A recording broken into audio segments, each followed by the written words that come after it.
जब तक जीऊं मैं आका कोई गम न पास आए, कोई गम न पास आए। कौन सी जात है ये, कौन सी मखलूक है?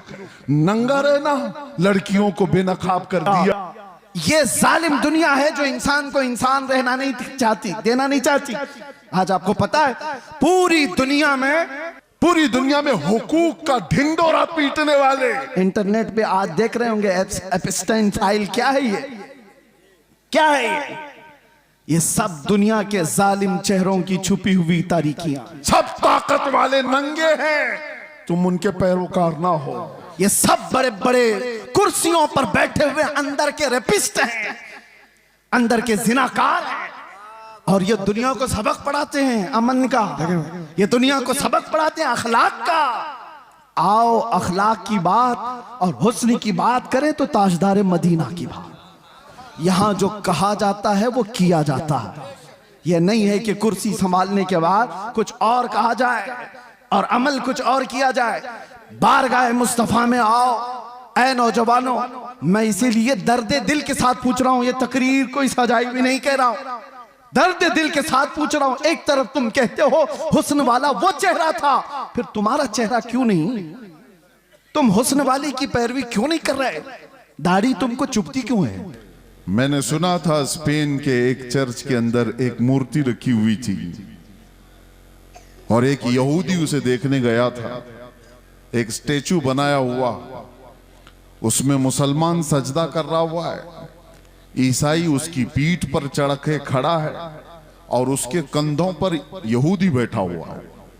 दिखाया इस तरह से जा रहा था, मुसलमान झुका हुआ, उसकी पीठ पर ईसाई खड़ा हुआ और उसके कंधों पर यहूदी बैठा हुआ। लेकिन वो यहूदी तो मस्त हो जाए, खुश हो जाए, लेकिन उसने चर्च की इंतजामिया से जाकर कहा ये स्टेचू बदल डालो जल्दी से, ये जो मूर्ति है ये बदल डालो।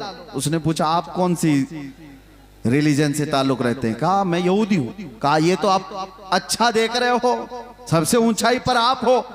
उस यहूदी ने कहा तुम देख रहे हो कि हमको कंधों पर दिखाया गया है, लेकिन इसका दूसरा एक मैसेज ये है, ये मुसलमान अगर सजदे से उठ गया उसकी पीठ पर खड़ा हुआ भी और कंधों पर बैठा हुआ भी जमीन पर आ जाएगा। नारे तकबीर, नारे रिसालत। बात समझ के चलो, ये अगर उठ गया तो कई लोगों की जिंदगी खतरे में आ जाती है। हमारे मोहल्लों में नशा ज्यादा क्यों होता है पता है? सबसे ज्यादा ड्रग्स हमारे मोहल्लों में बिकता है। करने वाले लोग वही हैं, कराने वाले लोग वही हैं। ऐसा नहीं कि सब हमारे बच्चे बिगड़े हुए, इनको बिगाड़ने पर एक पूरी ताकत लगी हुई, पूरी ताकत। हमने 8 महीने बहुत करीब से देखा है कौन कहां से सप्लाई करता है, किस तरह से मोहल्लों में पहुंचाया जाता है। सब बड़ी ताकतें भी इन्वॉल्व होती, लेकिन इसके पीछे का राज क्या है? इसमें भी दुनिया यही जानती है कि ये मोहम्मद अरबी को, ये शेरों को नशा में रखो। जिस दिन ये होश में आएगा तो कई लोग मदहोश हो जाएंगे। इनको होश में आने ना दो, इनको नशा का एडिक्ट बना करके रखो। ये चरस गांजा अफयून कोकीन के दीवाने बनकर रहे हैं। लेकिन मेरे अजीजों, दुनिया चाहे जितनी भी मेहनत कर ले, जितनी भी ताकत लगा ले, अगर अल्लाह ताला हमें दुनिया के भरोसे छोड़ दिया होता तो ये कौम कब के खत्म हो जाती। हमको मिटाने के लिए बड़ी बड़ी ताकतें हैं। रब्बे जुल जलाल ने उम्मत मोहम्मदिया को लावारिस नहीं छोड़ा, हमेशा रब हमारे साथ है। ये और बात है कि हमारे साथ आजमाइशें होती हैं। अल्लाह इस दीन की हक्कानियत की बुनियाद पर क़यामत तक इसकी हिफाजत करता रहे। वरना आपको मैं बताऊं, एक बात मैं आपको बताऊं, 15-20 साल तक नशा दे देकर दुनिया ने इस कौम को सुलाने की कोशिश की। अरबों में भी देखो, उनको भी नशा दिया गया है। सिर्फ नशा चरस गांजे का ही नहीं होता, इंटरनेट का भी नशा है। और इसके जरिए से माल का भी नशा होता है, हुस्न का भी नशा होता है, मनसब का भी नशा होता है। ये सारे नशों में मुब्तला करके अरबों को सुलाया। और उसके बाद एक डॉक्टर साहब, बहुत बड़ी बात है। डॉक्टर जो है ना वो जानते हैं अच्छी तरह से, किसी का ऑपरेशन करना होता है तो पहले उसे सुन किया जाता है, बगैर बेहोशी का इंजेक्शन दिए हुए सर्जरी नहीं करता डॉक्टर। अच्छा, डॉक्टर साहब से हमने पूछा, आपने इंजेक्शन तो दे दिया, बेहोशी का इंजेक्शन दिया है, लेकिन कब पता चलता है कि ये बेहोश हो गया? उसे कैंची मार के देखते हैं या उसको चूंटी काट के देखते हैं, हाथ पैर नहीं हिला रहा है तो समझते हैं कि बेहोश हो गया, अब काट पीट शुरू कर सकते हैं। ये ऑपरेशन थिएटर का उसूल है। इंजेक्शन मारो, फिर थोड़ी देर छोड़ दो और उसको हिला झुला करके देखो कि हरकत कर रहा है कि नहीं कर रहा है। और अगर हरकत कर रहा है तो अभी काट पीट नहीं चालू होगी, ऑपरेशन नहीं किया जाएगा। मेरे अजीजों, ये दुनिया इसी तरह सालों नशा में रखती है और उसके बाद चेक करके देखती है कि अभी होश में है या नहीं। और चेक करने का तरीका यह है कि किसी खबीसुन नफ्स को गुस्ताखी रसूल पर उभारा जाता है। नबी पाक सल्लल्लाहु ताला अलैहि वसल्लम की शान में कोई गुस्ताखी करता है, वो इसीलिए कराया जाता है कि कौम मुस्लिम उम्मत मोहम्मदिया को देखें कि अभी ये होश में है कि मदहोश हो गए, हाथ पैर हिला रहे, आवाजें आ रही या सो गए, दुनिया देखती है।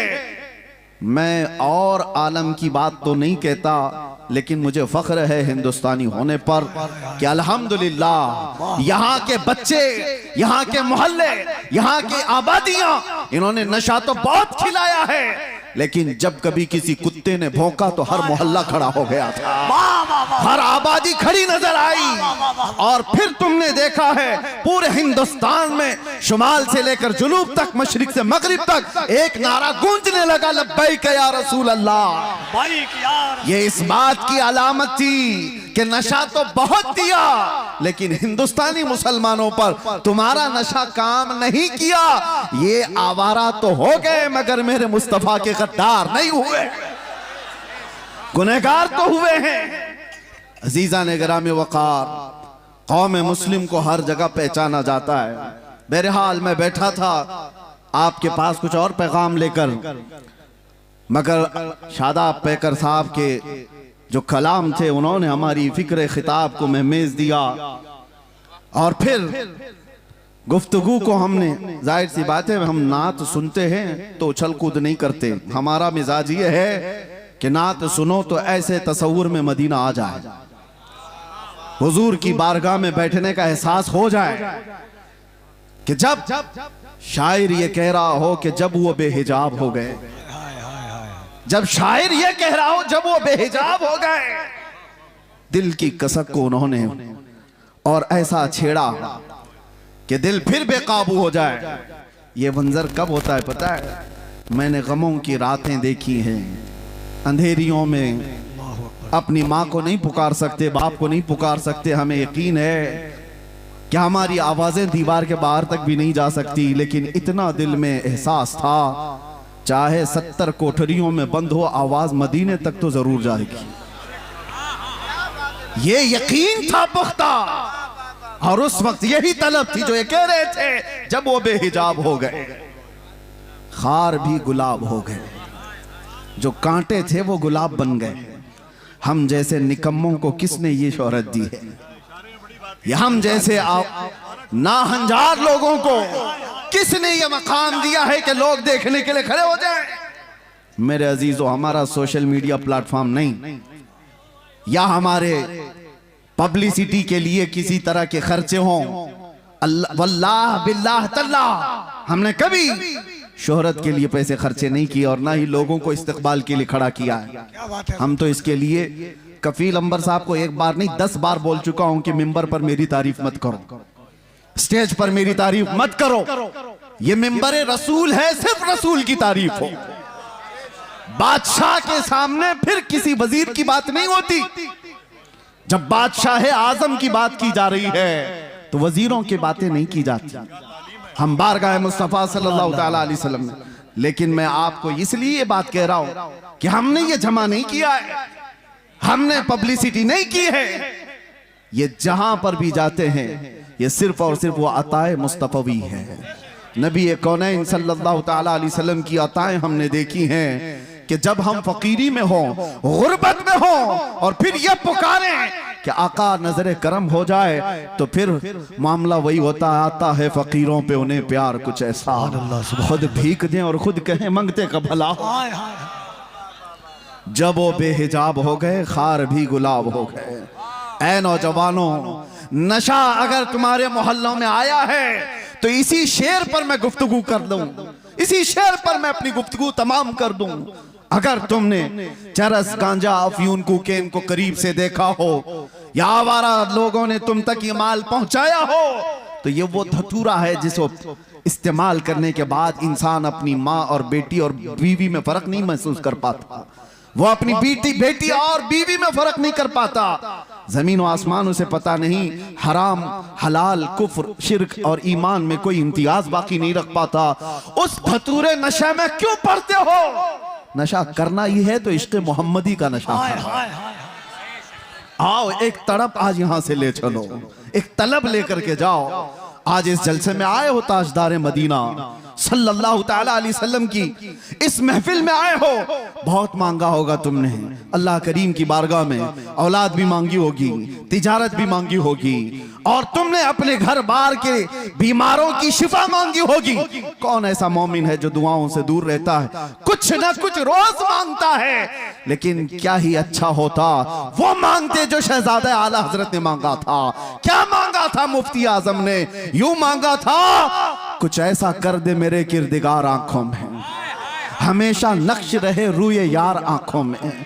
उन्हें न देखा तो किस काम की है ये आंखें कि देखने की है सारी बहार आंखों में। ये तलब लेकर के जाओ, ये तड़प यहां से लेकर के जाओ कि अल्लाह अगर जिंदगी के चंद अय्याम मेरे बाकी हैं तो इन खीरा निगाहों ने, इन आंखों ने दुनिया की रंगीनियां बहुत देखी हैं, दुनिया की रानाइयों से ये ओप चुकी हैं। मौला अब इन रंगों को खत्म कर और जमाले मुस्तफा अता करते। इन आंखों को दीदारे मुस्तफा की तड़प दे दो मेरे अजीजों। फिर होता यह है कि ये लज्जत ऐसी जिंदगी में तुम्हारे इनकलाब लाती है कि ऐरा गैरा नत्थु खेरा किसी को तुम्हारे आंखों में जचने की हिम्मत भी नहीं होगी, किसी की तरफ तुम्हारी नजरें नहीं उठेगी। दीदारे मुस्तफा की तलब ही ऐसी है कि दो आलम से करती है बेगाना दिल को। अजब चीज है लज्जत आशनाई। और इसी को फाजिल बरेलवी ने कहा था, इमाम इश्क मोहब्बत की बारगाह में किसी शख्स ने गुलाब लाकर तोहफे में पेश किया। गुलाब, हमें भी गुलाब दिए जाते हैं, लेकिन एक आशिक सादिक कैसा होता है? गुलाब लिया और कहा ये तो वो गुलाब है, सुबह खिलता है शाम में मुरझा जाता है। मैं उस गुलाब से मोहब्बत करता हूं जो कभी नहीं मुरझाता। और फिर गुलाब देख करके कहना शुरू कर दिया, सरताब कदम है तने सुल्तान ज़मन फूल, लब फूल, दहन फूल, बदन फूल, सकन फूल, वल्लाह जो मिल जाए मेरे गुल का पसीना, मांगे न कभी इत्र न फिर चाहे दुल्हन फूल। क्या बात रजा उस चमनिस्तान करम की, जहरा है कली जिसमें हुसैन और हसन फूल। फूल पर पूरी नात लिख दी।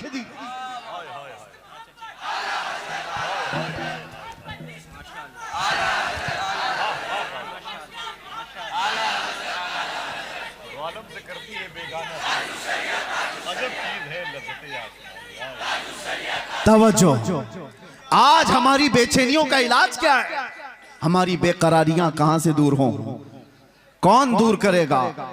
यह हमारे इफलास का इलाज क्या हो सकता है? आओ बारगाह सिद्दीक अकबर में।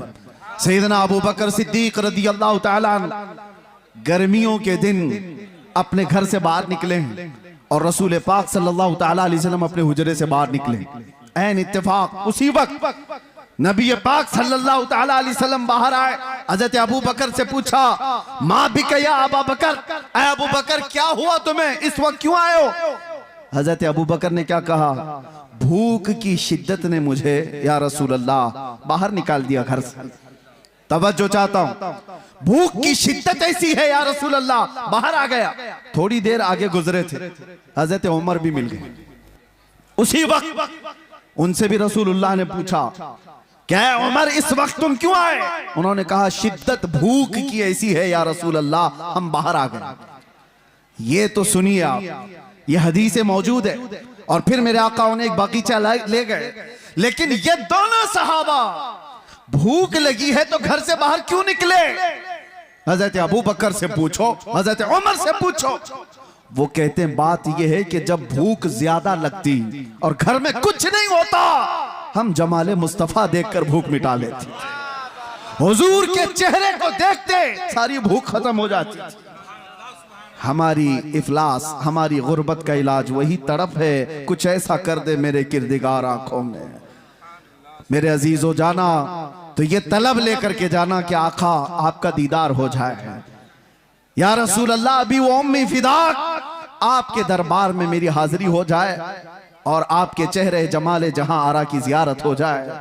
ये हर मोमिन की तलब और तड़प होनी चाहिए। मैं आपको बताता हूं वो मंजर कैसा था जिसको हदीसों में बयान किया गया है। नबी करम सल्लल्लाहु ताला अलैहि वसल्लम, शेर का मिज़दाक सुनिए, जब वो बेहिजाब हो गए, जब वो बेहिजाब हो गए, आखिरी वक्त था जाहिरी जिंदगी का मेरे मुस्तफा सल्लल्लाहु ताला अलैहि वसल्लम की। रसूल पाक सल्लल्लाहु ताला अलैहि वसल्लम नमाज पढ़ाने के लिए मस्जिद नबवी में उस वक्त नहीं आया करते थे जब अलालत बहुत बढ़ गई, बीमारी बहुत बढ़ गई। नबी अक़दस सल्लल्लाहु ताला अलैहि वसल्लम कई दिन तक मस्जिद नबवी तशरीफ नहीं लाए और उस जमाने में हजरत अबू बकर नमाज पढ़ाया करते थे। बुखारी शरीफ की हदीस है, हजरत अबू बकर सिद्दीक एक वक्त नमाज पढ़ा रहे थे, मगरिब की अजान हो चुकी है, सारे सहाबा सफे बांध चुके हैं, 3 दिन से ज्यादा हो चुका था, सहाबा ने हुजूर को देखा नहीं था। और उन सहाबा का हाल यह था, बेकरारी, बेचैनी इतनी कि जब तक हुजूर को देखते नहीं थे वो घर जाते नहीं थे। उनके हाल तो ऐसे थे, हजरत आयशा सिद्दीका फरमाती है कई सहाबा ऐसे थे कि वो पलक भी नहीं झपकते थे, जब हुजूर को देखते रहते। और हुजूर ने एक सहाबी से पूछा भी, क्यों इतना गौर से देखते हो? वो सहाबी कहते हैं या रसूल अल्लाह, इसके अलावा दुनिया में देखने की है ही क्या? एक सहाबी है, ये भी बुखारी शरीफ में, हुजूर पाक सल्लल्लाहु ताला अलैहि वसल्लम के विसाल के बाद जानते हो सहाबी ने क्या दुआ की? ऐ अल्लाह मेरी आंखों को नाबीना कर दे। कोई दुआ ऐसे मांगता है, कोई दुआ ऐसे मांगता है। उन्होंने दुआ की और दुआ कबूल भी हो गई, वो नाबीना हो गए, अंधे हो गए। सहाबा ने आकर के उनसे पूछा ऐसा क्यों किया? वो सहाबी कहते हैं हुजूर के बाद फिर ये आंखें किस चीज को देखेंगी? कोई दुनिया में ऐसी चीज है जो देखने के काबिल हो? वो अहसनु मिनका लम तरा कत्तु आइन व अजमलु मिनका लम तलिद निसा। सहाबा ने जब देखा था मेरे आका को तो यही पुकार कर कहा था। हसन बिन साबित मशहूर शायर रसूल हैं, कहते हैं आपसे ज्यादा हुस्न वाला मेरी आंखों ने देखा नहीं। अगर हसन बिन साबित को कोई ये कहता, हो सकता है आपने नहीं देखा, आप तो मक्का में रहते हैं, कहीं और होंगे, आपकी आंखों ने नहीं देखा। पहले मिसरे में उन्होंने इतना ही कहा है, वो अहसनु मिनका लम तरा कत्तु आइनी, आपसे ज्यादा हुस्न वाला मेरी आंखों ने देखा ही नहीं। सवाल कोई ये कर सकता कि तुम्हारी आंख ने नहीं देखा तो क्या हुआ, कहीं और होगा। दूसरे मिसरे में जवाब दे दिया, वाजमलु मिनका लम तलिदिन निसा, हकीकत तो ये है आपसे ज्यादा हुस्न वाला किसी माँ ने जना ही नहीं। सहाबा का अकीदा था वो हुस्न जब वो बेहिजाब हो गए हैं। इसी पर तो सहाबा की जिंदगी थी, सहाबा की जिंदगी थी। आपको मैं बताऊं, हम कोई तैयारियां करके तकरीर करने आते नहीं हैं, वक्त ही नहीं रह गया है, वक्त ही नहीं रह गया। बस बारगाह मुस्तफा से जो बुलवा लिया जाए वही उसूल है हमारे लिए।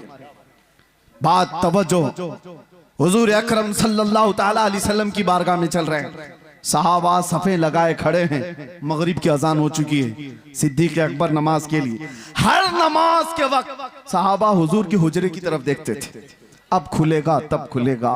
3 दिन हो गए, हुजूर का हुजरा खुलता नहीं था। यह आखिरी अय्याम है मेरे आका की जिंदगी के, जाहिरी जिंदगी की। और वो मगरिब की नमाज ऐसी कि सहाबा सफे बांध कर नमाज के लिए रकत बांध रहे थे। इसी असना में हुजूर का हुजरा खुल गया। नबी करम सल्लल्लाहु ताला अलैहि वसल्लम का हुजरा खुला, पर्दा हटा, हुजूर अपना चेहरा मुबारक बाहर निकालकर सहाबा की सफ़ें देखने लगे। अल्लाहु अकबर। सहाबा कहते हैं कि अन्ना वजहहू वर्क़तु मुसहफ़िन। सब सहाबा किबले की तरफ, आज भी जाएं आप मस्जिद नबवी, हुजूर का मेहराब इस तरफ है तो हुजूर की जालियां, जो हुजूर का हुजरा था आपके बाएं नजर आएगा। किबला सामने है, हुजरा बाएं है। बुखारी की हदीस है, सारे सहाबा हुजूर के हुजरे की तरफ देख रहे थे हालत नमाज में। और फिर सहाबा ये कहते हैं फहममना अन नफ्ततिन, हमें ये गुमान हो गया कि हम सब जो है उछल कूद करने वाले, रक्स करने वाले, वज्द में आने वाले हैं। और उसके बाद वो सहाबा कहते हुजूर को हम देख रहे थे कअन्ना वजहहू वर्क़तु मुसहफ़िन, ऐसा लग रहा था मेरे आका का चेहरा जैसे कुरान का सफा हो, कुरान का सफा हो। और सहाबा देखते रह गए।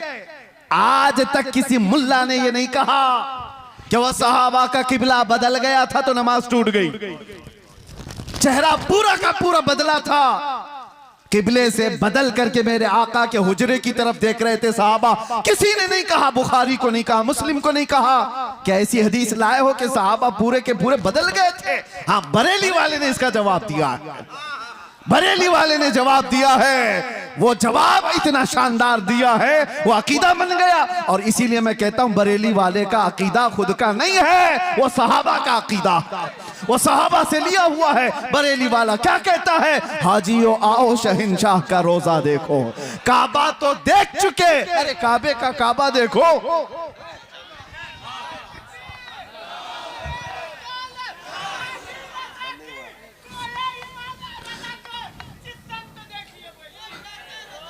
तवज्जो, मेरे आका सल्लल्लाहु ताला अलैहि वसल्लम की तरफ हालत नमाज में सहाबा देख रहे हैं।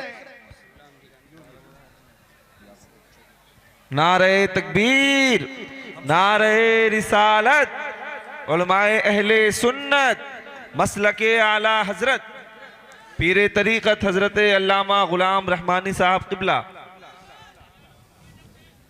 आपकी तवज्जो है, हम हुस्न मुस्तफ़ा पे बात कर रहे हैं।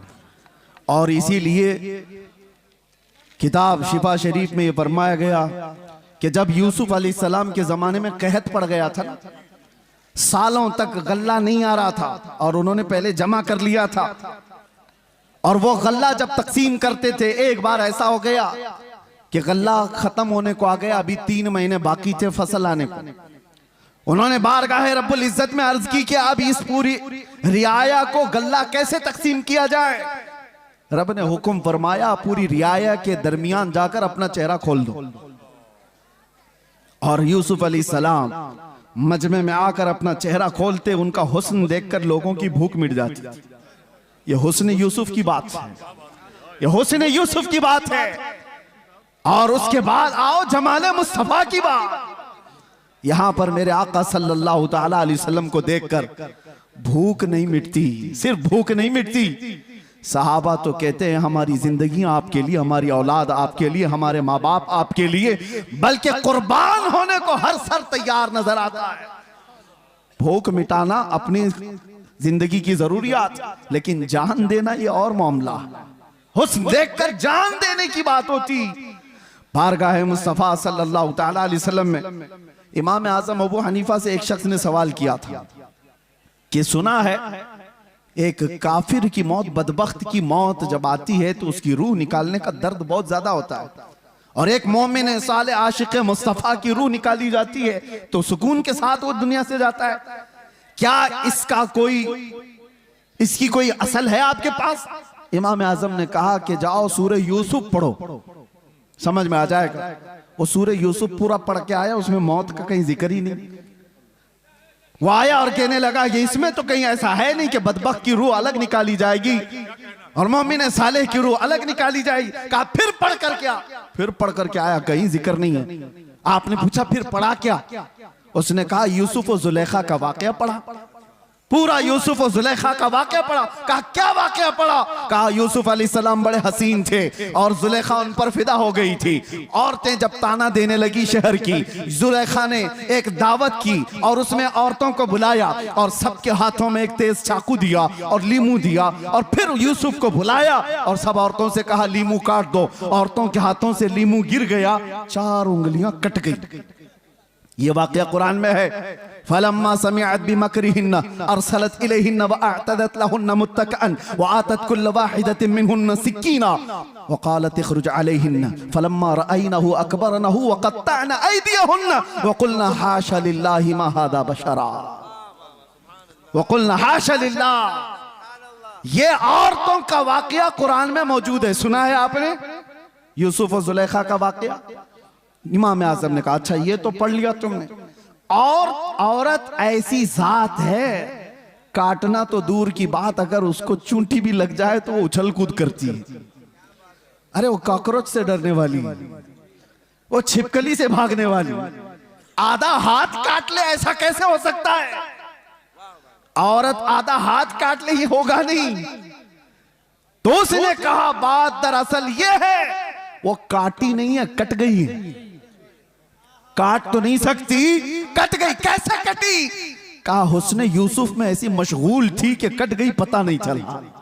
इमाम आजम ने कहा बस यही बताना चाहता हूं, यूसुफ का हुस्न देख करके औरतों की उंगलियां कट जाए पता नहीं चलता। तुमने सवाल किया आशिक मुस्तफा की रूह निकलने में दर्द नहीं होता? बात यही है, रूह निकलने का वक्त होता है तो रूह निकालने वाला फरिश्ता बाद में आता है, ताजदारे मदीना पहले आते हैं। उसके सिराने मेरे आका तशरीफ लाते हैं। इधर वो मुस्तफा के जमाल को देख रहा है, उधर मलकुल मौत रूह निकाल रहा है। अरे वहां हुस्न यूसुफ पे कटने वाली उंगलियों का दर्द नहीं था, यहां हुस्न मुस्तफा पे निकलने वाली रूह का कोई दर्द नहीं होता। जब वो बेहिजाब हो गए, बस जिंदगी में एक बार हो जाए, जिंदगी में एक बार हो जाए। इसी को आला हजरत ने कहा था। इन्होंने जो शेर का थोड़ा सा टुकड़ा कहा है, आला हजरत ने भी यही तमन्ना किया है, उठा दो पर्दा दिखा दो चेहरा कि नूर बारी हिजाब में है। जमाना तारीक हो रहा है कि महर कब से नकाब में है। ये आला हजरत के इस शेर की तर्जुमानी है। उठा दो पर्दा दिखा दो चेहरा कि नूर बारी हिजाब में है और जमाना तारीक हो रहा है कि महर कब से नकाब में है। अजीजा निगरां में वक़ार, हमारी भी ये तमन्ना हो बारगाह मुस्तफ़ा में। मैं तो ये पढ़ता ही हूँ रोजा कि मेरे आका आओ कि मुद्दत हुई है तेरी राह में अखियां बिछाते बिछाते, तेरी यादों में तेरी हसरतों में बड़े दिन हो गए घर सजाते सजाते। सुना है आप हर आशिक के घर तशरीफ लाते हैं, मेरे घर में भी हो जाए चरागा। ये तमन्ना लेकर के जाओ। वो सहाबा की जिंदगियां मैं थोड़ी सी मिसाल में बता दूं। वो देखते तो क्या देखते थे, उनकी तलब क्या थी। एक दिन रसूलुल्लाह सल्लल्लाहु अलैहि वसल्लम ने मस्जिद में खड़े होकर के कहा तुम्हारी दुनिया में से अगर कोई चीजें मुझे पसंद है तो तीन है। हुब्बिबा इलैया मिन दुनियाकुम सलासा, तुम्हारी दुनिया में से मेरे पास 3 चीजें पसंद हैं। पूछा क्या है वो 3 चीजें? मेरे आका सल्लल्लाहु अलैहि वसल्लम फरमाते हैं जुइलत कुर्रतु ऐनी फिस सलाह, नमाज में मेरी आंखों की ठंडक है। अन्निसाउ वत्तीब, औरतें और खुशबू मुझे पसंद है। हुजूर अकरम सल्लल्लाहु तआला अलैहि वसल्लम ने दुनिया की चीजों में ये 3 बयान फरमाई। अबू बकर सिद्दीक वहां खड़े थे, उनसे पूछा गया इस दुनिया में तुम्हें भी कोई चीज पसंद है? उन्होंने कहा 3 चीजें पसंद है। तवज्जो 3 चीजें। अबू बकर सिद्दीक कहते हैं पहली चीज अन्नज़रु इला वजहि रसूलिल्लाह, पहली चीज रसूलुल्लाह के चेहरे को देखना। और फिर पूछा दूसरा क्या है? व इन्फाक़ु माली अला रसूलिल्लाह, दूसरी चीज मुझे पसंद है तो मेरा माल सिर्फ हुजूर के लिए खर्चा हो, सिर्फ हुजूर के लिए खर्चा हो। पूछा गया तीसरी क्या पसंद है? वो अन यकूना इब्नती तहत रसूलिल्लाह, मुझे तीसरी चीज पसंद है कि मेरी बेटी हुजूर की ज़ौजियत में रहे। कुल मिलाकर के उनका असासा हुजूर की जात है। इसको इकबाल कहता है ब मुस्तफा बरसा खैश के दी हमाउस्त, गरबऊ न रसीदी तमाम बुल हबीब, अपने आप को नबी के कदमों तक पहुंचा दे, यही दीन है। अगर वहां तक नहीं पहुंचा तो जिंदगी अबू लहब की तरह है। ये सिद्दीक अकबर की जात ने बताया। उनसे पूछा गया दुनिया में 3 चीजें क्या पसंद है? वो कह तो सकते मेरा बेटा मुझे बड़ा पसंद है, और कोई चीज? दुनियावी एतबार से घुड़सवारी पसंद है, तैराकी पसंद है, तीरंदाजी पसंद है। अरे 3 ही चीजें पसंद है और तीनों का मतमह नजर हुजूर की जात। कहते हैं पहली चीज रसूलुल्लाह के चेहरे को देखना, दूसरी चीज मेरा माल पूरा का पूरा हुजूर के लिए खर्चा हो, तीसरी चीज मेरी बेटी रसूलुल्लाह के निकाह में। जिंदगी का कुल असासा हुजूर की जात है। और इसको इकबाल की जुबान में सुनो तो कहता है आबरूए मां जना में मुस्तफास्त, हम सब की इज्जत और आबरू हुजूर के नाम से है। अगर वो नाम सलामत ना रहा तो फिर हमारी जिंदगियां सलामत नहीं है। अजीजा ने गिरामी वक़ार, तलब ऐसी लेकर के जाओ कि जिंदगी के चंद अय्याम जो बाकी हैं, हमारी आंखों में जब तक नूर बाकी है, मौला करीम इन बेनूर आंखों को, ये जो आज मुरझाई हुई हैं, दुनिया की रंगीनियां और रानाइयां देख करके थक चुकी हैं, कोई रात ऐसी आ जाए कि मेरे आका करम करते हैं, जब वो बेहिजाब हो गए, खार भी गुलाब हो गए, वो जिंदगी आएगी कि देखना कांटे होंगे तो गुलाब बन जाओगे, घर महकने लग जाएगा। और उसके लिए कुछ कोशिशें हैं। क्या कोशिशें? तवज्जो। बहुत वजीफे करने वाला हुजूर के दीदार करता है, ऐसा है कहीं लिखा हुआ? बहुत ज्यादा नारे लगाने वाला हुजूर की दीदार कर लेता है, ऐसा है कहीं पर?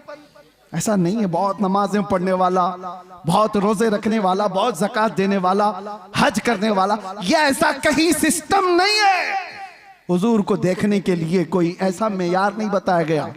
मेयार तो सिर्फ ये है, आता है फकीरों पे उन्हें प्यार कुछ ऐसा, वो जिसको चाहे नवाजें। लेकिन एक नुक्ता बुजुर्गों ने फरमाया, जब किसी का दिल टूट जाता है तो मेरे आका तशरीफ लाते हैं। जब कोई गमों से दो चार हो जाता है, परेशान हो जाता है, मेरे आका आ जाते हैं।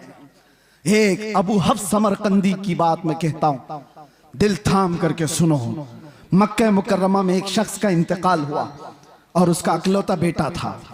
बाप का इंतकाल हुआ, बेटा मौजूद है।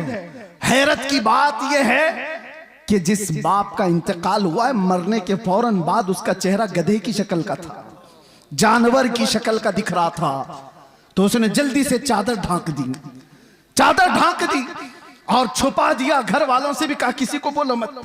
किसी के बाप की शक्ल बिगड़ गई हो मौत के बाद तो कैसे दिखाए लोगों को। दरवाजे बंद कर दिया, रोने लगा। बाद में चल करके उसने ये सोचा कि घर के अंदर ही गड्ढा खोद करके बाप को दफन कर दूं। क्या कर सकता हूं, लोगों को कैसे बुलाऊं, जनाजा उठाने के लिए लोग आएंगे, चेहरा देख कर क्या करेंगे। दरवाजे के कवाड़ सब बंद थे, रोता गमगीन बैठा था। अचानक उसके एक दरवाजे से एक बुजुर्ग तशरीफ लाए, चेहरे पर चादर, और आते ही मैयत के पास गए, उसका चेहरा हटाया, उसके चेहरे से चादर हटाई, हाथ रखा, फिर चादर ओढ़ा दी और इस नौजवान के पास आकर पूछने लगे, वो बुजुर्ग किस लिए रो रहा है, क्यों परेशान? वो खड़ा हुआ और कहा, आप कैसे आ गए मेरे घर में? मैंने सारे दरवाजे बंद किए थे, और अगर आप आ ही गए हैं, देख ही लिए हैं, तो पूछ क्या रहे हो? मेरे बाप का चेहरा बिगड़ा हुआ है, मौत के बाद जानवर की शक्ल बन गई है, दिखाऊं तो लोगों को कैसे चेहरा दिखाऊं? आने वाले शख्स बुजुर्ग ने कहा, कुछ भी तो नहीं हुआ, तेरे बाप के चेहरे को जा देख तो सही। वो गया, जाकर के देखता है, अपने बाप के चेहरे से चादर हटाया तो चांद की तरह चमक रहा था, हुस्न जमाल के साथ चमक रहा था। उसने खुशी के मारे झूमते हुए उस बुजुर्ग के पीछे लपक गया जो दरवाजे तक पहुंच चुके थे, दामन पकड़ लिया और कहा, आने वाले मोहसिन बता तो सही, तो अल्लाह का फरिश्ता है, मक्का का रहने वाला कौन है? ये हुजूर के इंतकाल के 400 साल बाद की बात कर रहा हूं, 400 साल बाद की बात कर रहा हूं।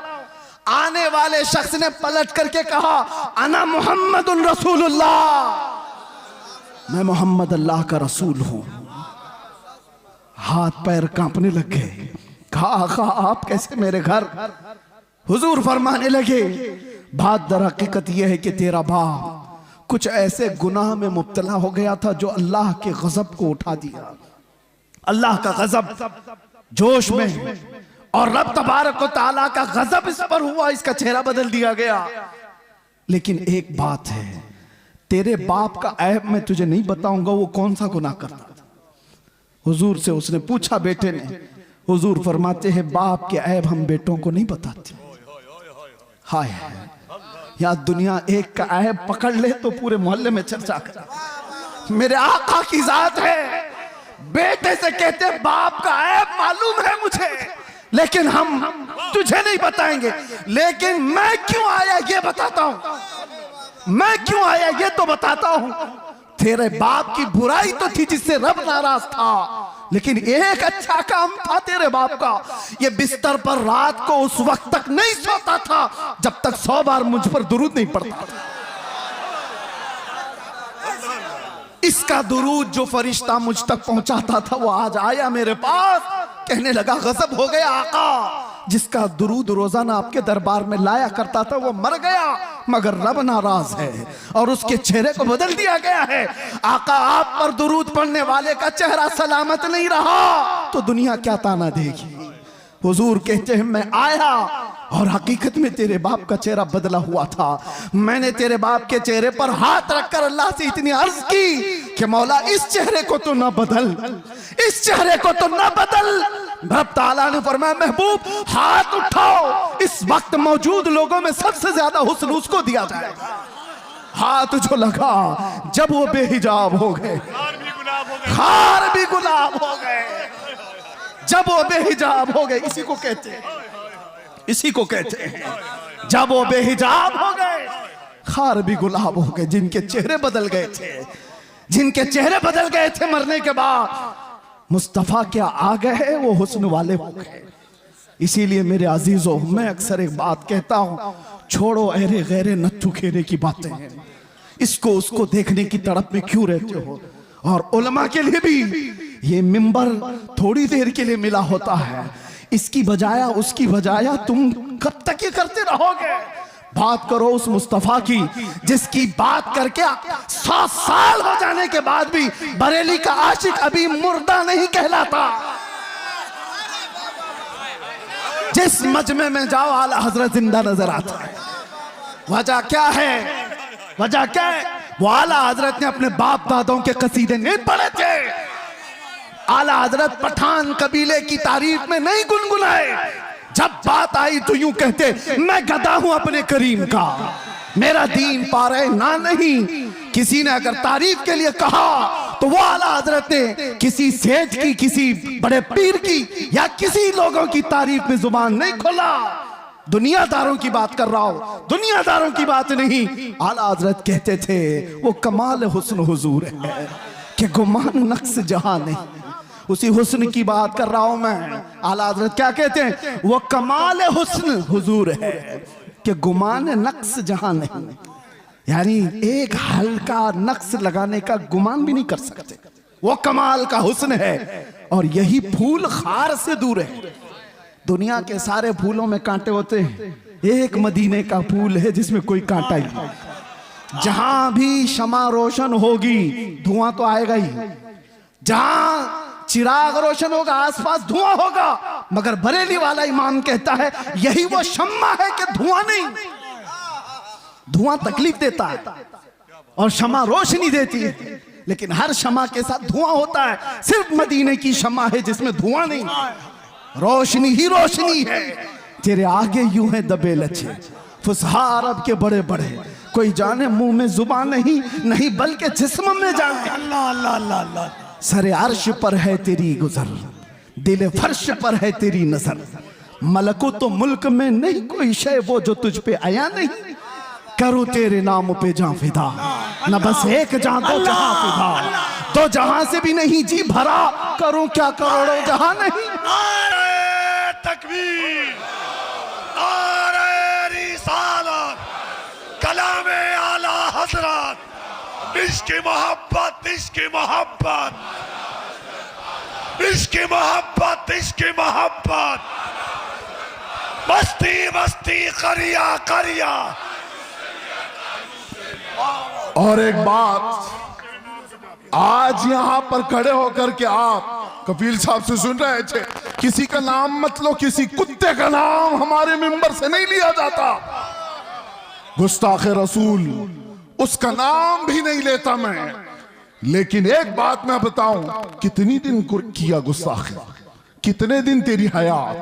ऐसे कीड़े हर जमाने में आ गए, फना हो गए, लेकिन हस्सान बिन साबित अब भी जिंदा है। काब आज भी जिंदा है। शरफुद्दीन बूसीरी आज भी कसीदे के साथ जिंदा है। हाँ, उन कुत्तों के नगमे सुनाओ जरा जो हुजूर पे भौंकते थे। अबू लहब के कलमे क्या थे, अबू जहल के जुमले क्या थे, उतबा शैबा के जुमले क्या थे। इन गुस्ताखों का जमाने में थोड़ा बहुत चर्चा हुआ होगा, लेकिन कलमे किसी को याद नहीं। क्या गालियां देते थे, किसी ने महफूज नहीं किया। आज भी जो बोला गया वो महफूज नहीं कल रहेगा। की हमारी नस्ल को पूछो, क्या कोई दिल्ली से कुत्ता भौंकता था? वो कहेंगे होगा कोई, हमारे जमाने में तो नहीं। क्या कलमे थे वो भी नहीं मालूम। बच्चे भी ये कहेंगे फना हो जाएंगे, लेकिन रहेगा यूं ही उनका चर्चा रहेगा। और कौन जिंदा रहता है? कौन जिंदा रहता है? जो जमाले मुस्तफा का जिक्र करता रहता है। जो डूब गया वो जिंदा है। आज मैं बताऊं आपको, सादी शिराजी और हाफिज शिराजी, सादु और शरफुद्दीन बूसीरी, ये वो लोग हैं जो अपने कलाम के साथ जिंदा है। अरे पढ़ो आज तो आज भी वजद आता है। मुहम्मदुन सय्यदुल कौनैन वस्सक़लैन वल फरीक़ैन मिन उर्ब व मिन अजम नबियुनल आमिरुन नाही फला अहदुन अबर रफी क़ौल ला मिनहु वला नअमी हुवल हबीबुल लज़ी तुरजा शफ़ाअतुहु लिकुल्लि हौलिन मिनल अहवाल मुक्तहिमी दआ इलल्लाहि फल मुस्तमसिकून बिही मुस्तमसिकून बिहब्लिन गैर मुनफसिमी या अक्रमल खल्क़ि माली मन अलूज़ु बिही सिवाका इंद हुलूलिल हादिसिल अममी वलन यदीक़ रसूलल्लाहि जाहु कभी इदल करीम तजल्ला बिस्मि मुंतक़िमी फ़इन्न मिन जूदिक दुनिया व ज़र्रतहा व मिन उलूमिक इल्मल लौहि वल क़लमी या नफ्सु ला तक़नती मिन ज़ल्लतिन अज़ुमत इन्नल कबाइर फ़िल ग़ुफ़रानि कल्लममी लअल्ल रहमत रब्बी हीन यक़सिमुहा तअती अला हसबिल इस्यान फिल क़िस्म या रब्बी वजअल रजाई गैर मुनअकिसिन लदैक वजअल हिसाबी गैर मुनखरिम वल्तुफ बिअब्दिक फिद दारैन इन्न लहू वल्तुफ बिअब्दिक फिद दारैन इन्न लहू औ थुम्मा रिदा अन अबी बकर व अन उमर व अन अली व अन उस्मान ज़िल करम साद सईद ज़ुबैर तलहता व अबी उबैदा व इब्न औफ आशिरिल करम वल आहली वस्सहबी थुम्मा ताबिईन लहुम अहल तुक़ा वन नुक़ा वल हिल्म वल करम या रब्बी बिल मुस्तफ़ा बल्लिग मक़ासिदना वग़फ़िर लना मा मज़ा या वासिअल करम। ये किसने कहा था पता है? शरफुद्दीन बूसीरी। लकवा मार चुका था, फालिज हो चुका था, जिस्म हिलता नहीं था और डॉक्टर लाइलाज करार चुके थे और बिस्तर पर सोते तो चमड़ी लग जाती थी। बरसों हो गए, कोई इलाज नहीं था। 170 अशार, उसमें तो मैंने थोड़े से पढ़े। अल्हम्दुलिल्लाह इस फकीर का वजीफा है, और इसीलिए भी कि मेरे मुर्शिद हुजूर ताजुश शरिया ने फरमाया था, इसकी इजाजत देते हुए मुझे कहा था हज के सफर में, इसको बाबू पढ़ा करो, इसके रसूल पढ़ा करेगा। वजीफा है, और बल्कि कितने औलिया को इससे विलायत मिली। सुनिए, ये तो मैंने चंद अशार पढ़े, लेकिन शरफुद्दीन बूसीरी 170 अशार लिखे थे। और हुआ क्या था? दर्द का मारा, दुनिया का बेसहारा, और जब बीमारी का मारा पुकारता है तो वो आ ही जाता है। आए ख्वाब में, कहा बूसीरी वो सुनाओ जो तुमने लिखा था। कौन आए? जाने जाना आ गए, मुस्तफा करीम आ गए। अरे देख करके ही बीमारियां खत्म हो जाए, फिर हाथ रख दे दो क्या हो जाए? देख करके ही बीमारियां खत्म हो जाएं, हाथ रख दे तो फिर क्या हो जाए? शरफुद्दीन बूसीरी ने कहा, आका सारे तबीबों ने ला इलाज कह दिया, क्या करूं? हुजूर ने हाथ फेरा और कहा कुछ नहीं हुआ। आता है फकीरों पे उन्हें प्यार कुछ। चादर भी दे दी। बुर्दा इसीलिए कहा जाता है उसको, अरबी में बुर्दा चादर को कहते। अरे ख्वाब की बात ख्वाब की होती है, लेकिन मेरे मुस्तफा जब ख्वाब में आते हैं ना तो ख्वाब नहीं हकीकत होती। उठे तो घर महक रहा था खुशबुओं से, और गोद में वो चादर भी पड़ी हुई थी जो ख्वाब में मेरे आका ने दी थी। खड़े होने की कोशिश किए तो हाथ भी सलामत, पैर भी सलामत, ना लकवा ना फालिज, कुछ नहीं। एक रात मेरे आका आ गए, बिस्तर पर पड़ा हुआ बरसों का मरीज उठ गया। इसी को कहा जब वो बेहिजाब हो गए, खार भी गुलाब हो गए। जब वो बेहिजाब हो, जब वो बेहिजाब हुए, जब और जिसके पास वो बेहिजाब हुए, अबू बकर को सिद्दीक बनाया है, उमर को फारूक बनाया है। जब वो बेहिजाब हुए तो उस्मान को ज़ुन्नूरैन बनाया, और जब वो बेहिजाब हुए तो अली को शेर खुदा बनाया। जब वो बेहिजाब हुए, गिरतों को उठाया है। एक अरब ने आदमी का बोलबाला कर दिया, खाक के जर्रों को हमदोशे सुरैया कर दिया। खुद न थे जो राह पर औरों के हादी बन गए, क्या नजर थी जिसने मुर्दों को मसीहा कर दिया। अल्लाह अल्लाह अल्लाह। और फिर गुस्ताखों की जिंदगियां लंबी नहीं होती, गुस्ताखों की जिंदगियां लंबी नहीं होती। और जो हुजूर की शान में भौंकता है ना, एक लिख के बात रख लो, जिंदगी भर वो छुप छुप के घूमता है। यहीं पे नहीं, पहले से रिकॉर्ड यही है, पहले से रिकॉर्ड यही है। वजह यह है कि भौंकने वाले कुत्ते को यह पता होता है बाहर शेर टहल रहा है, भौंक तो लिया अंदर बैठकर। मैं अपने बारे में नहीं कह रहा हूं, 8 साल का हमारा बच्चा भी शेर होता है।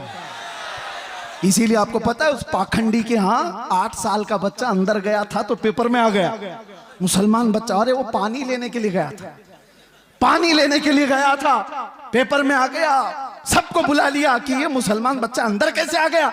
मैं ताज्जुब में था, 8 साल का बच्चा आया तो क्या हुआ, पानी लेने गया। लेकिन बाद में पता चला ये 8 साल का तो है, लेकिन नाम मेरे मुस्तफा से जुड़ा है। हाय हाय हाय हाय। इसीलिए तो आला हजरत कहते थे ना, शेर को भी खतरे में लाता नहीं कुत्ता थे। उस दरबार से वाबस्तगी तुम्हारी भी है मेरे अजीजों। आप क्या समझते हो हम टूटे बिखरे हुए? आप क्या समझते हो मीडिया भौंक भौंक करके तुम्हें बताता है ये बिल्कुल बिछड़ी हुई कौम है, रिपोर्टें बताती हैं आवारा कौम है। देखने में भी यही लगता है, देखने में भी यही लगता है टूटी बिखरी हुई कौम है। अरे इतनी टूटी बिखरी हुई होती तो तुम्हारी नजरों में 24 घंटे क्यों चल रही होती? सारे मुद्दे हम पर क्यों? अरे तुम इलेक्शन जीतते हो हमारे नाम पे। आज भी मैं आपको बताता हूं, जितने पॉलिटिशियन या कोई भी ढका छुपा होगा कोई जानता नहीं, और विलन बनना चाहता है तो हमारा नाम लेकर गालियां देता है, मशहूर होता है। तुम्हें फेम के लिए भी हम चाहिए, मीडिया वाले तुम्हारी दुकान के लिए भी हम चाहिए। वाह वाह वाह, क्या कहने हैं, वाह। कि तुम बिखरे हुए हो कौन कहता है? बात यह है कि तुम्हें नर्वस बना दिया गया, तुम्हें नाउमीद कर दिया गया। दुनिया को पता है ये सोए हैं, निकल करके सहरा से जिसने उलट दिया था तख्ते रोमा को। सुना है कुदसियों से मैंने कि वो शेर फिर होशियार होगा। इसलिए दुनिया ये जानती है कि ये बेदार हो गए तो मसला है। मैं आपसे कहता हूं टूटे बिखरे जिस तरह की भी रिपोर्टें तुम्हारे पास दी जाएं, मायूस ना हो। अल्लाह ने तुम्हारे पास आज भी इश्क रसूल की दौलत दे रखी है। ये दौलत वो है जो कायनात की सबसे बड़ी दौलत है। और इसीलिए मैं कहता हूं आ जाओ सारी जगहों से समेट करके। आज इंटरनेट तुम्हारी आंखों को खरीदना चाहता है, तुम्हारे अखलाक का कत्ल करना चाहता है। और यहाँ लड़कियां तुम्हारे सामने नंगी नचा करके तुम्हारे ईमान का सौदा कराना चाहता है। है अजीज हो, इन चीजों के लिए तुम्हारी आंखें नहीं है, इन चीजों के लिए तुम्हारी आंखें नहीं। खालिद बिन वलीद एक लश्कर लेकर के एक किले के फतह करने के लिए गए थे और ईसाई मुकाबला करने को तैयार नहीं थे। मुहासरा कई दिन तक चला।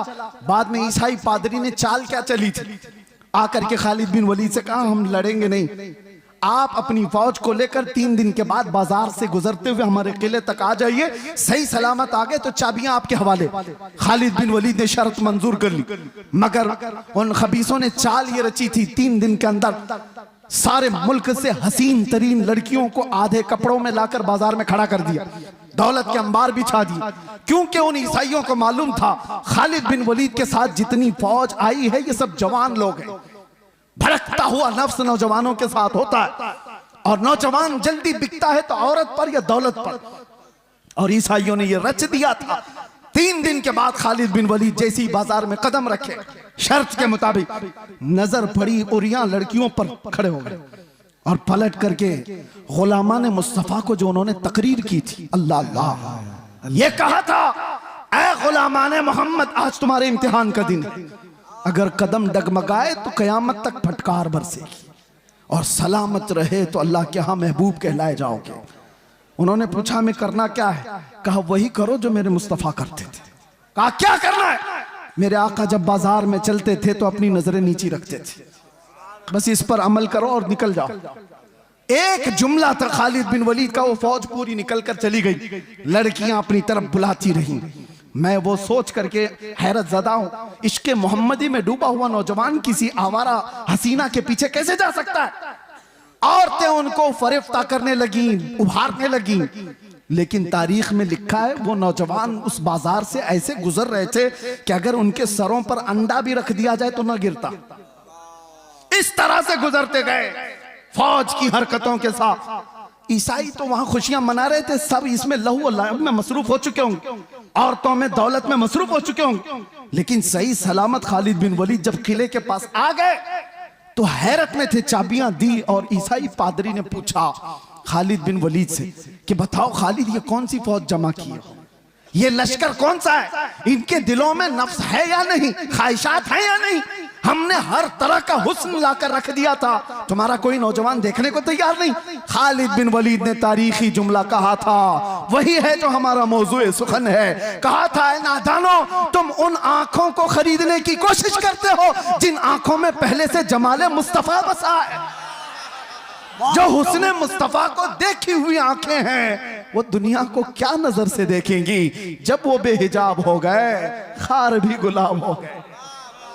बात समझ के चलो, इसीलिए अपनी आंखों में कुछ और नहीं बसाना। मुफ्ती आजम की दुआ याद रखो, कुछ ऐसा कर दे मेरे किरदगार आंखों में, हमेशा नक्श रहे रूए यार आंखों में। उन्हें न देखा तो किस काम की है ये आंखें, कि देखने की है सारी बहार आंखों में। और सुनो एक आशिक सादिक की तमन्ना, अरे कब्र में जाने के बाद मुनकर नकीर हर एक से सवाल करेंगे, झिझोड़ कर उठाएंगे, पूछेंगे बताइए सवालात के जवाब। लेकिन मुफ्ती आजम कहते हैं, फरिश्ते जो पूछे कब्र में किसकी उम्मत हो, क्या कहते हो?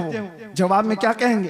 फरिश्ते जो पूछे कब्र में किसकी उम्मत हो, वो कहते हैं लो देख लो कि है तस्वीर यार आंखों में, लो देख लो कि है तस्वीर यार आंखों में। मेरे अजीजों, आंखों में बसा हो तो सिर्फ जमाले मुस्तफा, इसके अलावा कोई और चीज नहीं। आओ अब मैं जुमले खत्म करते हुए उन उशाकान मुस्तफ़ा की बारगाह में हाजिरी देते हैं जो हुजूर के दरबार में दस्तक दे करके भी बुलंदी को पहुंच गए थे। पहुंचे नहीं सहाबा, जो सहाबा जिंदगियां दिए हैं लेकिन बाद में आने वाले सिर्फ दस्तक दिए हैं और फिर भी बुलंदी को पहुंचे। सादी शिराजी ने कहा था, बलगल उला बि कमालिही कशफत दुजा बि जमालिही हसनत जमीउ खिसालिही सल्लु अलैहि व आलिही। ये एक शेर इतना मकबूल हुआ था कि सादी शिराजी ने कहा था, बलगल उला बि कमालिही, आका अपने कमाल से सबसे बुलंदियों पर पहुंचे।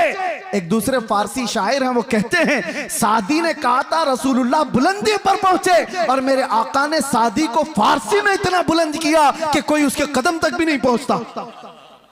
जो उनकी तारीफ किया इतना बुलंद हो गया, जो तारीफ किया वो बुलंदी पर पहुंचा। आला हजरत इश्क रसूल की बुनियाद पर हमारे सरों के ताज हमारे दिलों के पर राज करते हैं। इसीलिए दूसरी बातें ना लाओ, इधर उधर की बात क्यों करें। हम जमाले मुस्तफा की। हजरत जाबिर बिन समुरा कहते हैं, एक दिन 14वीं की रात थी, मैं घर से निकला, मस्जिद नबवी के पास आया, अचानक देखा मेरे आका हुजरे से बाहर निकल रहे हैं। सुर्ख धारीदार जुब्बा था और उस पर चमकता हुआ गुलाब जैसा चेहरा था। फिर क्या? जाबिर बिन समुरा कहते हैं, एक बार मैं हुजूर के चेहरे को देखता था, फिर चांद को देखता था, फिर हुजूर को देखता था, फिर चांद को देखता था, और ये सोचता था कि चांद ज्यादा हुस्न वाला है या हुजूर का चेहरा ज्यादा हुस्न वाला है। ये बरेलवियों की बात नहीं कह रहा हूं, सहाबी रसूल की बात कर रहा हूं। या आज जो ताना देते हो कि ये बरेलवी, इस तरह के बरेलवियों की बात ही वो है जो सहाबा की बात। साहबी रसूल की बात कर रहा हूं। साहबी रसूल कहते हैं मैं चांद भी देख रहा था, हुजूर का चेहरा भी देख रहा था। बार बार इधर उधर करने के बाद मैंने पूछा दिल से, बता हुस्न वाला ज्यादा कौन है? तो उनकी जुबान से जो जुमले निकले, शायर कहता है अपनी तर्जुमानी करते हुए, अरे चांद से तशबीह देना ये भी क्या इंसाफ है, चांद से तशबीह देना ये भी क्या इंसाफ है, चांद में तो दाग है, हुजूर का चेहरा साफ है।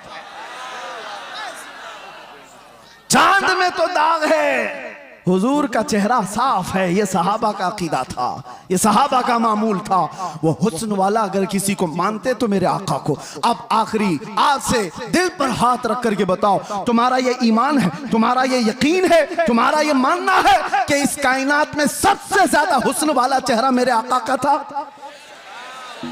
सब मानते हो? ईमान है सबका, यकीन है सबका, हुजूर का चेहरा सबसे हसीन था। तो फिर अपने चेहरे पर भी हाथ रख करके देखो, उस हुस्न वाले की पैरवी क्यों नहीं किया? दुनिया किसी एक्टर को देख करके ये समझती है कि ये बहुत अच्छा लग रहा है, हैंडसम लग रहा है, उसकी तरह मैं भी बनूं। और जबकि तुम कह रहे हो मदीने वाले से ज्यादा हसीन कोई था ही नहीं। तो ये मुजरा करने वाले, नाटक करने वाले तुम्हारे आइडियल कैसे हो सकते हैं, जिनको देखने के बाद औरत और मर्द का पता नहीं चलता? उन लोगों को, उन मुखन्नसों की तुम पैरकारी करते हुए अपने आप को क्या बना रखे हो? नौजवान कानों में बालियां, हाथों में चूड़ियां और चूटी भी रखने लगा, कपड़े इतने फाड़ कर पहनने लगा। कौन सी जात है ये, कौन सी मखलूक है? नंगा रहना लड़कियों को बेनकाब कर दिया। ये जालिम दुनिया है जो इंसान को इंसान रहना नहीं चाहती, देना नहीं चाहती। आज आपको पता है पूरी दुनिया में हुकूक का ढिंडोरा पीटने वाले इंटरनेट पे आज देख रहे होंगे एप्स्टाइन फाइल। क्या है ये, क्या है ये सब दुनिया के जालिम चेहरों की छुपी हुई तारीकियां। सब ताकत वाले नंगे हैं, तुम उनके पैरोकार ना हो। ये सब बड़े बड़े कुर्सियों पर बैठे हुए अंदर के रेपिस्ट हैं, अंदर के जिनाकार हैं, और ये दुनिया को सबक पढ़ाते हैं अमन का, ये दुनिया को सबक पढ़ाते हैं अखलाक का। आओ अखलाक की बात और हुस्न की बात करें तो ताजदार मदीना की बात।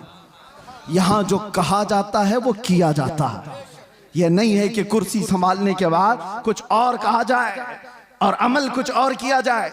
बारगाह मुस्तफा में आओ ऐ नौजवानों, मैं इसीलिए दर्द दिल के साथ पूछ रहा हूं, ये तकरीर कोई सजाई भी नहीं कह रहा हूं, दर्द दिल के साथ पूछ रहा हूं। एक तरफ तुम कहते हो हुस्न वाला वो चेहरा था, फिर तुम्हारा चेहरा क्यों नहीं? तुम हुस्न वाले की पैरवी क्यों नहीं कर रहे? दाढ़ी तुमको चुभती क्यों है? दाढ़ी तुमको डसती क्यों है? तुमको बुरी क्यों लगती है? इसलिए ना कि दुनिया वालों ने ताना देना चाहा कि मुल्ला बन गया, मौलवी बन गया, उनसे डर करके तुमने अपने आप को औरत बनाने के चक्कर में फंस गए।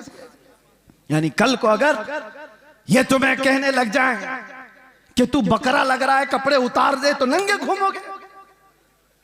दुनिया जो कहेगी उस पर अगर अमल करते चले जाओ तो एक दिन ये नंगा बना कर रखेगी, कुत्ता बना कर रखेगी। इसीलिए हम कहते हैं तुम शेर हो, कुत्तों की चाल न चलो। तुम्हें अल्लाह ताला ने खैर उम्मत बनाया, तुम्हें अल्लाह ताला ने खैर उम्मत बनाया। देखना है तुम मुजरा करने वाले, नाटक करने वालों को ना देखो।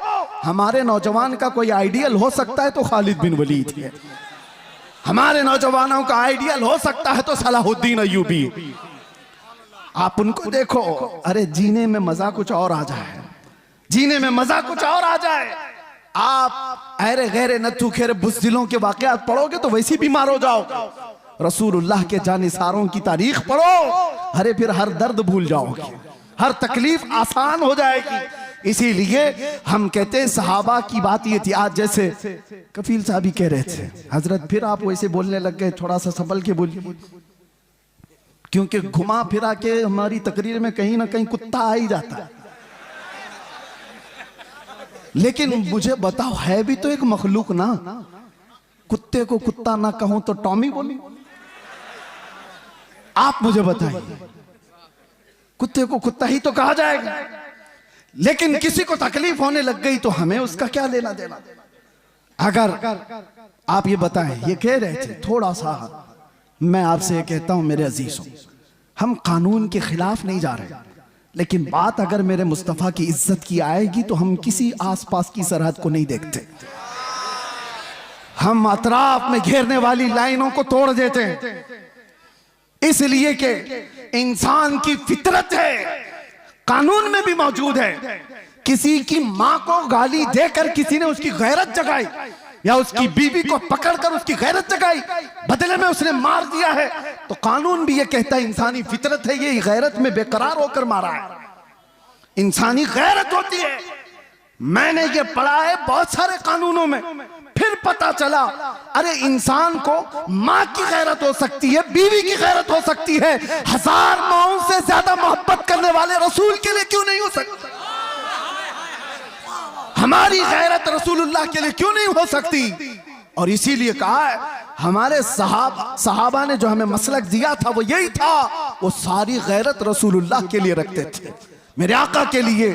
एक साहबी है जिनका बाप मुनाफिक था, अब्दुल्ला बिन उबई, उसने हुजूर को सिर्फ इतना, हुजूर के सहाबा को इतना कहा था, ये जिल्लत वाले लोग हैं जो मदीने में आ गए, हम इज्जत वाले लोग हैं और हम इन जलीलों को निकालेंगे मदीने से। उसने झगड़े में ये बात कही थी, मुनाफिक था। गज़वा बनु मुस्तलक से लौटने के बाद बेटे ने सुन ली, बेटे को पता चला कि बाप ने ऐसी बातें की है, तो बेटा आया और उसके बाद मदीना इंटर होने से पहले बाप का रास्ता रोककर खड़ा हो गया, कहा तुमने ये कहा रसूलुल्लाह के सहाबा को कि ये हिजरत करके आए हुए मक्का वाले जलील लोग हैं, हम मदीने वाले इज्जत वाले लोग हैं, हम इनको जलीलों को निकालेंगे। बाप ने कहा अरे तू मेरा बेटा है, तू पूछ रहा है? हाँ पूछूंगा, इसलिए कि अब तू मेरे बाप की मंजिल पर नहीं, गुस्ताखे सहाबा की मंजिल पे, रसूलुल्लाह के जानिसारों की गुस्ताखी। कहा रास्ता छोड़ दे।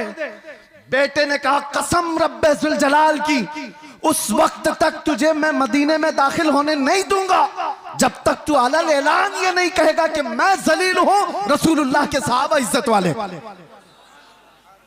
उस सहाबी ने जब तक उसे बाप को मदीने आने नहीं दिया, जब तक उसने ये नहीं कहा चलो रास्ता छोड़ दो, मैं जलील हूं, रसूलुल्लाह के सहाबा इज्जत वाले। हाँ ये सारे पिलपिले एक दिन बोलेंगे, सारे बुज़दिल एक दिन बोलेंगे कि हम झूठे थे और रसूलुल्लाह के दीवाने सच्चे थे। बस मेरे अजीजों, यहां पर इतनी खामोशी है, फिर आप कह रहे हो कुछ देर की खामोशी। मेरे अजीजों, ये खामोश मजमा है, लेकिन जिस वक्त शोर करना है वो करता है, और अल्लाह ताला ने इतना सेंस दिया है। और फिर आपसे मैं यही कहूंगा, होश के साथ जोश इस्तेमाल करो, ऐसा नहीं कि बेगैरत हो जाओ। बस मैं अपने मौजू पर ही बात को खत्म कर दूं। आओ हम इधर उधर की ना देखते हुए आज से रातों को ये तड़प लेकर के सोएं कि आंखें बंद हों कि जब रसूल पाक सल्लल्लाहु ताला अलैहि वसल्लम का दीदार हो जाए, और यूं अर्ज करो या रसूल अल्लाह मैं सो जाऊं या मुस्तफ़ा कहते कहते, खुले आंख सल्ले अला कहते कहते जिंदगी इस तरह से गुजरती जाए तो फिर देखना मेरे अजीजों, जिस गली से गुजरो तुम्हारा नाम पूछने की किसी को जरूरत नहीं होगी कि तू मुसलमान है कि क्या है। तुम्हें आजमाने के लिए लोग तुम्हारा नाम, तुम्हारे बाप का नाम, तुम्हारे दादा का नाम नहीं पूछेंगे, वो चलता हुआ दूर से देखकर कहेंगे खुशबू बताती है मदीने वाले का, इसकी चाल चलन बताती है मदीने वाले का है, इसका उठना बैठना बताता है मदीने वाले का है। लेकिन लाओ तो सही अपनी जिंदगी में रोजाना मेरे आका का कसरत से जिक्र करो, सुबह उठो शाम में उठो, कसरत से मेरे आका पर दुरूद पढ़ते जाओ, इसलिए कि जो जिसका जितना जिक्र करता है वो उसका फिदाई बनता चला जाता है, जिसका नाम ज्यादा लेता है उससे वो करीब होता ही चला जाता है। इसीलिए मेरे आका ने फरमाया क़यामत के दिन सबसे ज्यादा मुझसे करीब वो होगा जो सबसे ज्यादा दुरूद पढ़ता था। इकबाल से किसी ने पूछा था तुम्हारा एक शेर इतना बुलंद है कि मोहम्मद से वफा तूने, तो हम तेरे हैं, ये जहां चीज है क्या लौह कलम तेरे हैं, हर एक की जुबान जद आम और खास है, इतनी तासीर है इकबाल के मुतालिक मैंने सुना, बताया उसके अशार में लज्जत और तासीर इसलिए आई कि जिंदगी में उसने 1.25 करोड़ मर्तबा हुजूर पर दुरूद भेजा था।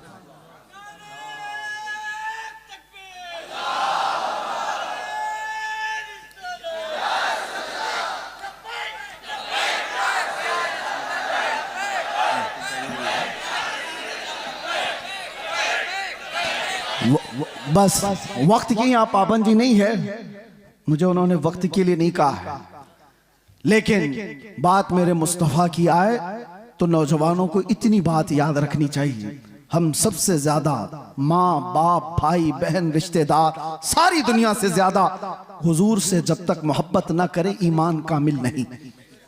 लेकिन साथ में ये हदीस तो पता है, एक और हदीस, अगर आपने कह दिया या रसूल अल्लाह मैं आपसे बहुत मोहब्बत करता हूं, कहोगे आप, कहते हो आई लव सैयदुना, ये तो अभी ट्रेंड चला था ना, सब जगह कहा आपने। सेम ये वर्ड एक सहाबी ने कहा था, वल्लाही इन्नी लउहिब्बका या रसूल अल्लाह, कसम खुदा की है अल्लाह के रसूल मैं आपसे मोहब्बत करता हूं। ये जुमला वही है, लउहिब्बका या रसूल अल्लाह, मैं आपसे बेहद मोहब्बत करता हूं। हुजूर ने क्या कहा, उन्जुर माजा तकूल, सोच के बोल क्या कह रहा है। समझ रहे हैं, अभी आपने कह तो दिया हम हुजूर से मोहब्बत करते हैं, मगर हुजूर कहते हैं सोच के बोल क्या कह रहा है। फिर उन्होंने वही जुमला कहा, कसम खुदा की है अल्लाह के नबी मैं आपसे बहुत मोहब्बत करता हूं। हुजूर फिर फरमाते हैं उन्जुर माजा तकूल, सोच क्या बोल रहा है। 3 बार उस सहाबी ने कहा तो मेरे आका जानते हो क्या कहते, हुजूर फरमाते हैं अगर तू अपनी बात में सच्चा है तो इंतजार कर, मुसीबतें इतनी तेजी से आएंगी जैसे पहाड़ से पानी आता है। हाँ, मोहब्बत रसूल का दावा करना सिर्फ हलवा पराठा खाने का नाम नहीं, बैठ कर नारे लगाने का नाम नहीं, ये शहादत गहे उल्फत में है कदम रखना। लोग आसान समझते हैं मुसलमान होना, हाँ तुम्हें इन तमाम मराहिल से गुजारा जाएगा। उलमा भी इस चीज के लिए तैयार रहे कि हमने हुजूर के नाम पर रोटियां बहुत खाई, इज्जतें बहुत कमाई, जो कुछ भी मिला है मेरे आका के नाम पर मिला है। लोग मेरी जो तारीफ कर रहे मौलाना कि जेल काट करके आ गए हुजूर के नाम पर, इज्जत रसूल के नाम पर, ये कुछ नहीं था, उशरे अशीर भी नहीं कहा जा सकता। वो अइम्मा इज़ाम है। हजरत मोहम्मद बिन हसन अस्करी 20 साल जेल में रहे, इमाम मूसा काजिम 7 साल जेल में रहे, जहर दे करके जेल में ही मारा गया, जेल से जनाजा निकला है। इमाम अहमद बिन हंबल ने 300 कोड़े खाए जिससे रीढ़ की हड्डी झुक गई। उन्होंने मोहब्बत मुस्तफा में ये सब बर्दाश्त किए। फिर आज हम ये कहते हैं मसलहत का पर्दा देखो, हिकमत की चादर में छुपे रहो।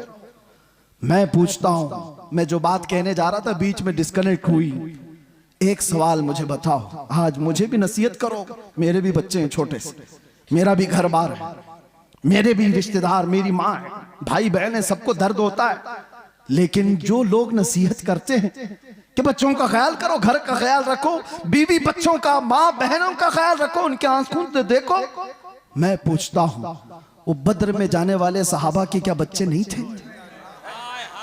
उहद में मेरे आका के साथ जाने वालों की बहनें नहीं थी? उनका खानदान नहीं था? सबका खानदान था, बल्कि था तो ऐसा था, एक जवान शहीद होकर गिर गया उहद के मैदान में, मदीने की खातून दौड़ती हुई आई हुजूर की बारगाह में, कहा सुना है मेरा जवान शहीद हो गया, अगर आप इजाजत दें तो उसकी लाश देखूं, एक बेटा मरा है, आप इजाजत दें तो मैं उसकी लाश देखूं। कहा जा इजाजत से। वो आती है तो जानते हो, उस नौजवान का जुब्बा उठा करके पीठ पे हाथ फेरती है और उसके बाद फिर पलटाती है लाश और सजदे में गिर जाती। देखने वाले साहबा ने पूछा, माई क्या कर रही हो शहीद बच्चे के साथ? सुनो तवज्जो के साथ जो कहते हैं, घर बार भी देखो।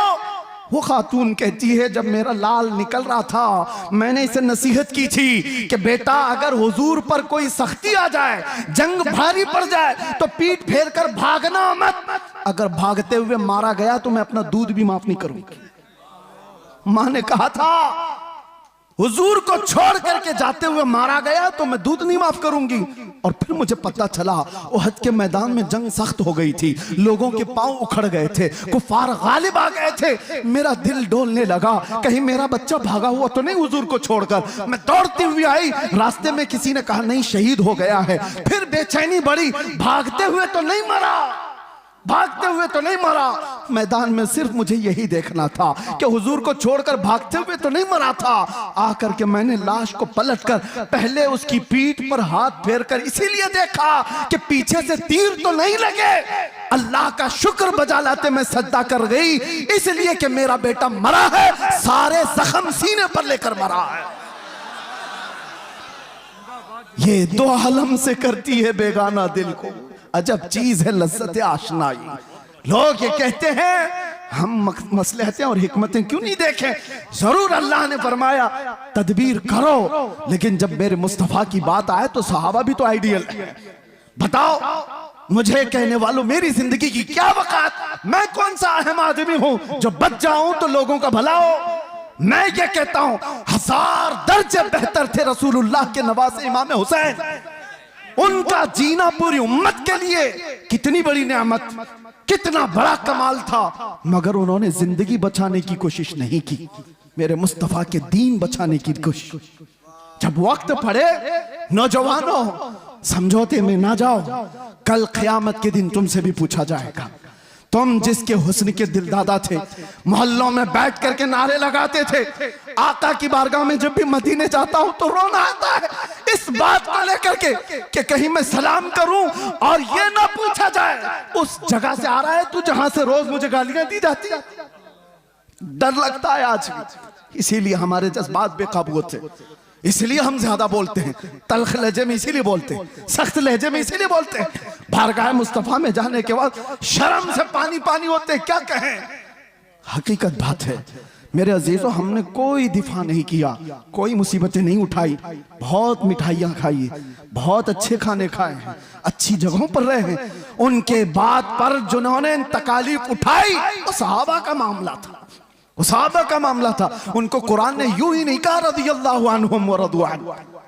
हजरत अबू हुरैरा कहते हैं एक जंग में हम ऐसे गए थे हुजूर के साथ कि हमारे पैरों के पूरे नाखून उखड़ गए थे, पैरों में हमने कपड़े बांधे थे, ग़ज़वा ज़ातुर रिक़ा उसको कहा जाता है, पैरों के अंदर पूरे नाखून उखड़ गए थे। उस वक्त हुजूर ने पूछा था जो जाना चाहे पीछे जा सकता। सहाबा ने जोश में कहा था आका आप तो यहां तक लाए, मुल्क यमन तक भी आप ले जाए, हम पीछे पलट कर नहीं देखेंगे, पीछे पलट कर नहीं देखेंगे। वो सहाबा थे जो मेरे आका के लिए जीते थे, उनका जीना मरना सब कुछ रसूलुल्लाह के लिए था।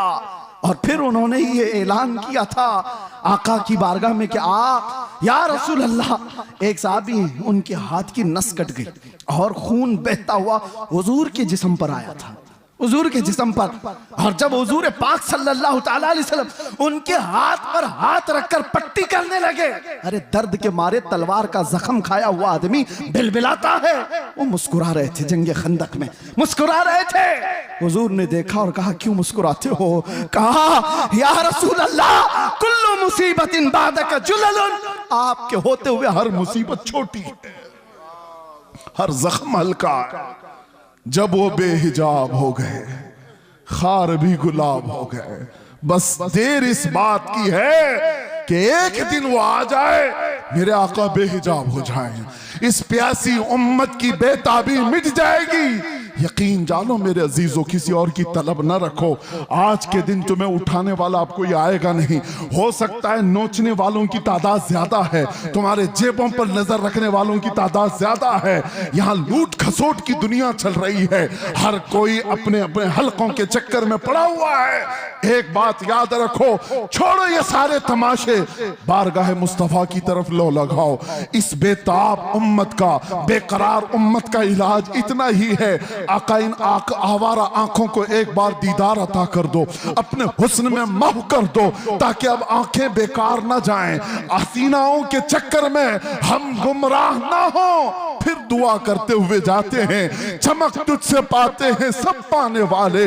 या रसूल अल्लाह मेरा दिल भी चमका दे, मेरा दिल भी चमका दे, मेरा दिल भी चमका दे। चमकाने वाले बरसता नहीं देख कर अब्र रहमत, हम बदों पर भी बरसा दे बरसाने